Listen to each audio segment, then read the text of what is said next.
Ang katotohanan, yun po ay aming pagsubok sa kanila. At sila ho ay kumain doon sa aming patibong. Ang sinabi naming blanco ay yung Bicameral Conference Committee. Dali-dali naglabas ng statement ang Malacanang at sinabing walang blanco sa GAA. Labanan ng fake news. Talagang lalabanan natin ang fake news mo. Talagang walang blanco sa GAA. Sagutin mo ngayon. Paano mo nabuo ang GAA? Paano mo na po nabuo yung General Appropriations Act? Bakit mo pinapirma ng General Appropriations Bill ang Pangulo, si Bongbong Marcos? Hindi mo ba sinabi na blanco yung Bicameral Conference Committee report na nagkakahalagang daang-daang bilyong piso? Yan ang iyong sagutin. Sapagkat ang blankong sinasabi namin yung Bicameral Conference Committee report. Pero, pasalamat sa iyo ang sambayan ng Pilipino. Sapagkat, inamin mo na hindi na blanco yung GAB at yung GAA. Ang tanong ngayon, sino ang nagpuno ng mga kakulangan pagdating sa mga blanco sa Bicameral Conference Committee? Isa palang patibong ang ginawa nila Attorney Vic Rodriguez upang malaman ang misteryosong mga blankong item sa BICAM report. Panoorin natin ang mga susunod na video clip patungkol dito. Kriminal po yung ginawa nila.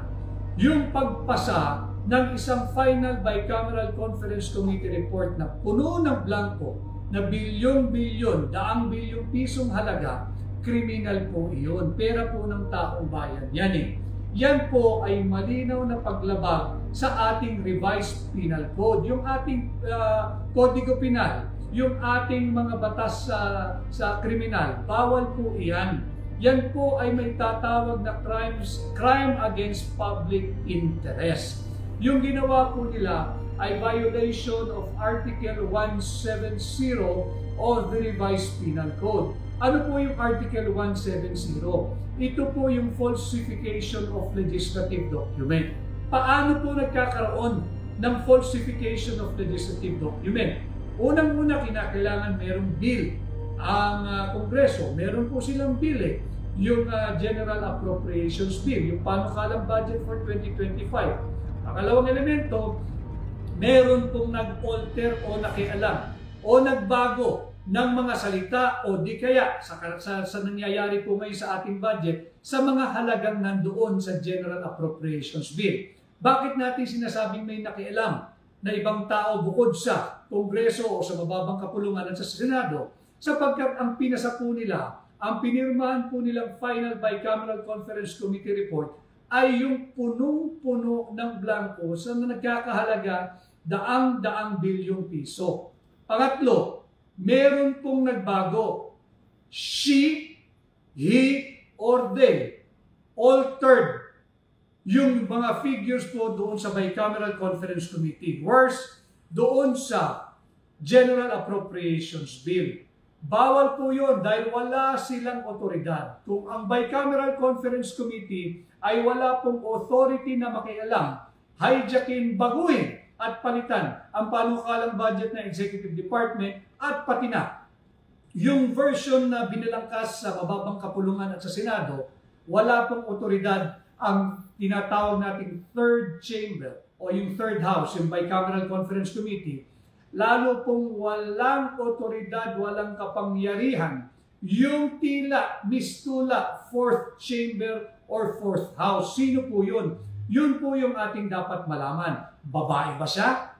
Lalaki ba siya? Grupo ba sila? Sapagkat yung pang-apat na elemento para po ito'y paglabag sa Revised Penal Code Article 170, yung tinatawag po nating falsification of legislative document, nagbago po yung kahulugan ng bill.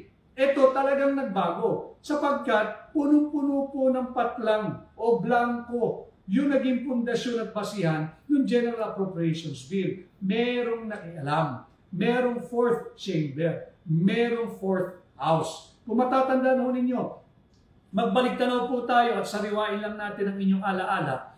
Medyo may ginawang propaganda rin ang Executive Department noon na busy-busy daw sila at kahit magpapasko, kahit magbabagong taon, kanilang riniribisa yung panukalang budget for 2025.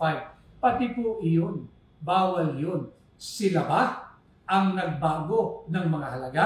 Sapagkat kung sila, yun po ay pag-amin that they have violated Article 170 of the Revised Penal Code, yung falsification of legislative document. They falsified sapagkat binago nila. Yung bang pinapakita nilang larawan na sila'y busy-busy, meron ba silang pinalitang halaga? Meron ba silang binura? O meron silang dinagdagan? Meron silang binawasan? Bakit po bawal yan? Sapagkat malinaw sa ating saligang batas. Ulit, mabalik huli tayo sa saligang batas. Article 6 of Section 24 ng ating saligang batas. Malinaw po dyan. All appropriations bill shall originate exclusively in the House of Representatives. Malinaw po dyan. Walang authority ang tanggapan ng Pangulo o ng Executive Department kahit ang Sekretaryo ng Department of Budget and Management pakialaman. Yang General Appropriations Bill. Criminal act po iyan. Yan po ay crime against public interest. Ayon kay Attorney Vic Rodriguez ay malalagay sa alanganin ang mga taong nasa likod ng paglagay sa mga blankong item ng BICAM report. Babalik ko kayo sa sentro ng usapin. Huwag ho kayong magpapadala doon sa mga nagpapakalat ng fake news na sinasabing walang blanko yung GAA. Tama po, walang blanko yung GAA. Yun nga ho ang dapat nilang sagutin. Sino ang naglagay ng mga halagang blanko na doon sa Bicameral Conference Committee report, kanya hindi naging blanko yung GAA. Bawal po kasi iyon. Ang tanging merong authority lamang ay yung ating mga mambabatas. At meron ding nagpahayag ng isang araw na mambabatas na pinirmahan daw niya at kung may blanko, inutasan niya yung kanyang mga staff na sila na lamang ang magkumpleto ng mga blankong kanilang iniwan. Bawal din po yun at yun ay pag-amin. At yung mga staff na nakialam diyan sa mga blanko na nagkakahalagang daang bilyong piso, kayo po ay namimiligrong makasuhan ng paglabag sa Article 170 of our Revised Penal Code. Kayo po ay nanganganib na makasuhan. Delikado po kayo sapagkat yan po ay falsification of legislative document. Yun lamang po yung una nating nakikita. Marami pa pong paglabag dyan sigurado sa ating mga criminal laws dito na umiiral. So linilinaw po natin ito sapagkat napakarami pong nagsisinungaling at marami po ang naglilihis ng totoong usapan na ang blanco po ay yung Bicameral Conference Committee report at hindi ang GAA. Maganda na rin na agad na sumagot ang Malacanang at sinabing walang blanco sa GAA. Yan na nga ang punto. Sino ang naglagay ng mga halaga sa bilyon-bilyon o daang bilyong pisong halagang blanco na ipinasa, pinirmahan, rinatipikahan ng mga miyembro ng Bicameral Conference Committee. Yan ang dapat na tugunan. Hindi lamang ng Malacanang pati ng Legislative Department, lalo na yung Bicameral Conference Committee. Kaya po maraming salamat muli sa maisog na paglalabas nitong napakalaking kontrobersiya nito kay Pangulong Rodrigo Roa Duterte. Salamat din sa kabayanihan ni Congressman Sid Ungab. Wala pong nagsasabi na may blanco ang GAA. Ang usapin po dito, bago naging GAA yan, meron po tayo mga kababayan na tinatawag na General Appropriations Bill, yung GAB. Yun po ang sinasabi natin na blinangko base sa Bicameral Conference Committee Final Report. Pirmado po yan, pinakita ko na po sa inyo yan, at naglabasan na rin naman. Hindi ho pwedeng pawardi-wardi ang pagtatrabaho natin dyan sa Kongreso. Hindi po pwedeng pawardi-wardi ang attitude ng ating mga mambabatas sa mababang kapulungan at dyan din ho sa Senado. At merong isang napakaingay na miyembro daw ng Makabayan Black. Hindi ka tunay na makabayan. Hindi ka nagsasalita hanggat hindi inilabas ni Pangulong Duterte yung kanyang smoking gun o yung kanyang slam dunk evidence. Ngayon, nagsasalita ka, liniliis mong katotohanan. Inahamon kita, magpakita ka ng video o nung podcast ni Pangulong Duterte na sinabi ni Pangulong Duterte na ang blanco ay ang GAA. Huwag kang sinungaling. Huwag mong lihisin ang katotohanan.